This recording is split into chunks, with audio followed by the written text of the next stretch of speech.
हरे कृष्णा। राधे राधे। आप सभी का स्वागत है मेरे YouTube चैनल किस्से किरदारों के में।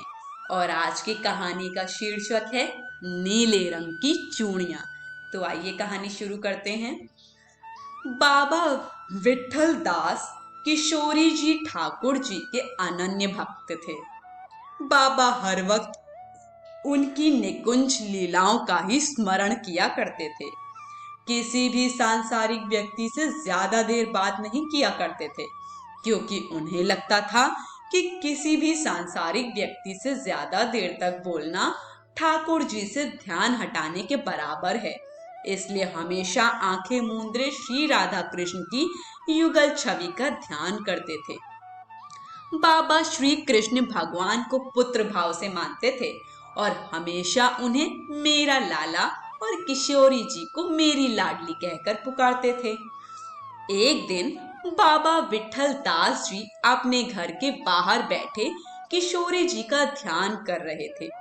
तभी एक चूड़ी बेचने वाली आती है। बाबा उसे बुलाते हैं और कहते हैं कि जा अंदर जाकर मेरी बहुओं को चूड़ी पहनाकर आ, और जो पैसे हों वो मुझसे आकर ले लेना।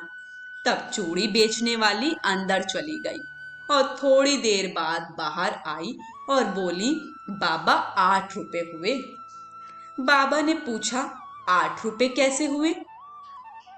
चूड़ी बेचने वाली ने कहा, बाबा तुम्हारी 8 बहुएं थी और हर एक को मैंने 1 रुपए की चूड़ी पहनाई।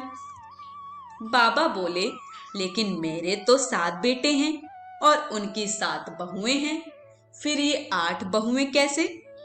चूड़ी बेचने वाली ने कहा, बाबा मैं तुझसे झूठ क्यों बोलूंगी? अब बाबा का ज्यादा बहस करने का मन नहीं था। उन्हें लगा कि अब इससे बहस करूंगा तो ठाकुर के ध्यान में विघ्न पड़ेगा। इसलिए उन्होंने उस मनिहारिन को 8 रुपए ही देकर विदा कर दिया और अपने युगल सरकार का ध्यान करने लगे। लेकिन उन्हें मन ही मन इस बात का दुख था कि चूड़ी बेचने वाली ने झूठ बोलकर उनसे ज्यादा पैसे ले लिए थे, क्योंकि पूरे गांव में बाबा जी से कोई भी झूठ ना बोलता था। वो इसी बात की चिंता में थे कि मुझसे उस चूड़ी बेचने वाली ने झूठ क्यों कहा। रात्रि में बाबा को सोते हुए स्वप्न में किशोरी जी आती हैं और कहती हैं, बाबा ओ बाबा। बाबा मंत्रमुग्ध होकर किशोरी जी को प्रणाम करते हैं। तब किशोरी जी कहती हैं कि बाबा तुम ठाकुर जी को अपना पुत्र मानते हो? बाबा बोले, ठाकुर जी तो मेरे बेटे हैं, मेरा लाला है वो तो। तब किशोरी जी कहती हैं, यदि ठाकुर जी तुम्हारे बेटे हैं तो मैं भी तो तुम्हारी बहू हुई ना? बाबा बोले, हाँ हाँ बिल्कुल बिल्कुल मेरी लाली। फिर किशोरी जी कहती हैं, फिर तुम दुखी क्यों होते हो जब चूड़ी बेचने वाली ने मुझे भी चूड़ियां पहना दी तो? तभी बाबा फूट फूट कर रोने लग जाते हैं और कहते हैं कि हाय कितना अभागा हूं मैं। मेरी किशोरी जी ने खुद मेरे घर आकर चूड़ियां पहनी और मैं पहचान भी ना पाया।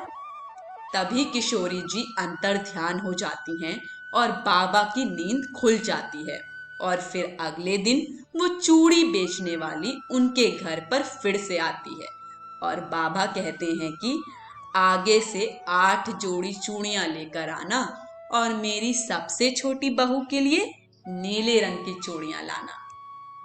धन्य हैं ऐसे भक्त जो किशोरी जी से और ठाकुर जी से अपना संबंध स्थापित करते हैं और उसे पूरी तरह से निभाते हैं।